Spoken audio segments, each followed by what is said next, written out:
prototype. Prototype is nothing but it's a toy implementation of a system. So this model should be used when the customers are not clear about the requirements. So customer, if he is not clear about requirements, then you can use this model. But this model, it is less reliable or it has low reliability and also limited functional capabilities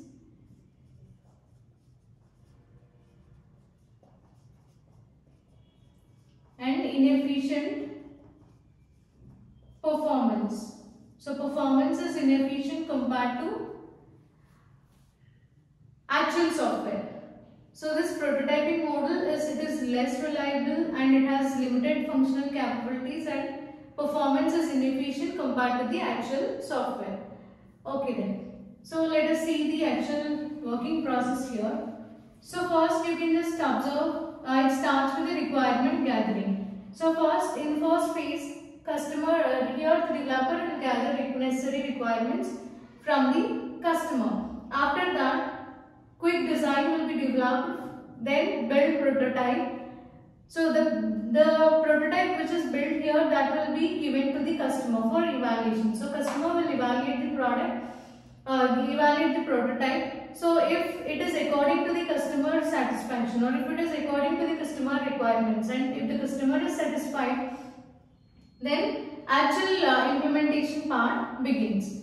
So here the first part of the diagram, so here you can just observe it is nothing but prototype development, whereas the second half of this model, it works with iterative development. So where we have design, implementation, testing and maintenance phases. So you can just observe there are feedback parts to every phase. So this is the iterative development. Okay. For example, if the customer is not satisfied with the prototype, then in that case he will suggest few more. He wants to add few more requirements into the product. Then those incorporate customer suggestions and include new requirements. So you need to refine the requirements and again quick design, then build one more prototype. So this is a cycle, right? So here you need to repeat this cycle until customer is satisfied with the developed prototype.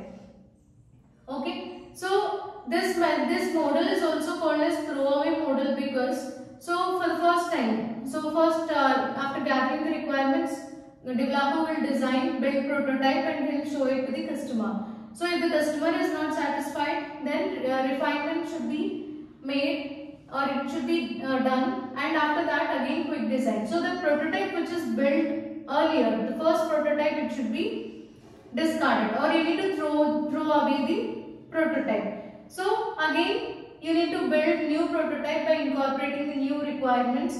Again, if the customer is not satisfied, repeat the process. So the second prototype is also waste now. So you can just throw away that second prototype also. Like that, you need to build multiple prototypes until the customer is satisfied and the previous prototype should be discarded or throw away the previous built prototype. So this model is also called as throwaway model.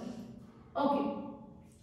So here coming to the advantages and disadvantages. So first advantage is reduce the risk of incorrect user requirements. So here we are building new prototypes until user is satisfied with the or customer is satisfied with the prototype, right? So there is less risk.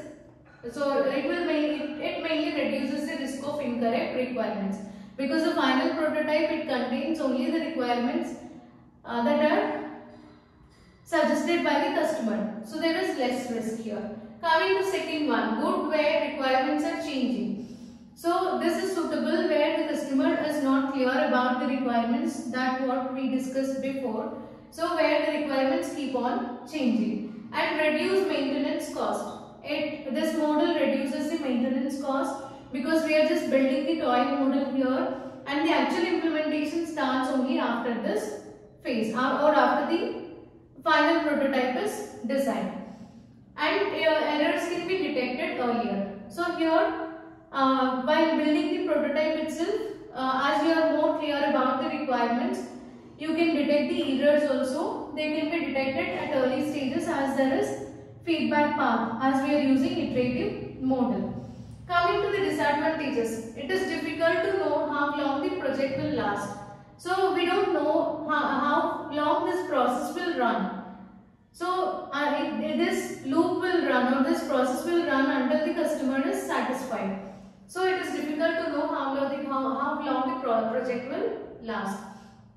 And then prototyping tools are expensive.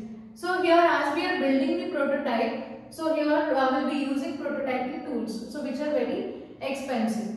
And time consuming process. So first we are building prototype, and again we are making modifications, again building prototype. Like that we'll be building multiple prototypes, and then we'll go to evaluation, or after that we'll go to development, actual development. So it takes more amount of time to develop the project. So these are some important things about the prototyping model.